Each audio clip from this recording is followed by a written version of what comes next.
This doesn't light your firemen, the pilot lights out. This football team is coming into our place. We're standing in our way. This is a game of the heart. Focus and finish. Santonio Holmes has been medically cleared to play, but decided on his own not to practice with the team yet. And near as I can tell, he doesn't know if he's supposed to be arguing with Mark Sanchez or Geno Smith, so he's just going to wait like everyone else to find out before strapping it up.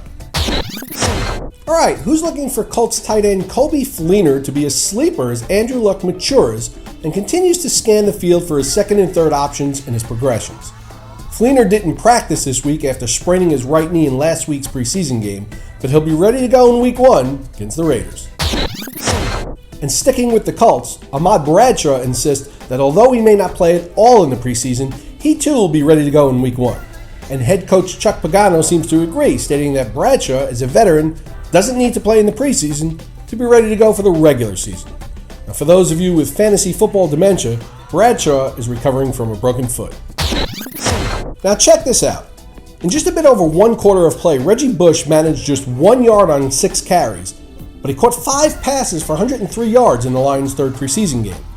Bush is expected to receive plenty of touches on checkdowns and screens, optimizing his open field skill sets.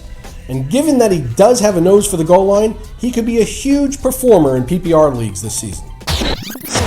Wes Welker enthusiasts need not be alarmed that you won't see him again in game action for the rest of the preseason. He has a mild ankle sprain that the Broncos simply want to heal permanently. If this were the regular season starting next week, John Fox said he'd be in there. Now it's refreshing when a coach tells it like it is, isn't it? At least we know how to play it. Now, if Wes was still in New England, Bill Belichick would be telling us that he has a non-serious day-to-day issue, which could be anything from a hangnail to a broken neck. Robert Griffin III, we don't want to confuse him with any of his relatives, practiced at full speed against the first-string defense Thursday for the first time. At this point, barring a setback, there's no reason to believe he won't be 100% and ready to go for week 1. Panthers tight end Greg Olson caught 3 passes for 44 yards in Carolina's third preseason game against the Ravens Thursday night. Now, the more important stat is he was targeted 7 times during the game, and Cam Newton is obviously going to be looking his way quite a bit. After dropping the Gronk in my rankings a bit because of health concerns, I have Olson as the number 5 ranked tight end behind Graham, Davis, Witten, and Gonzalez. Patriots tight end Zach Sudfeld was benched in the Pats' third preseason game Thursday night after losing a fumble following a 20-yard catch.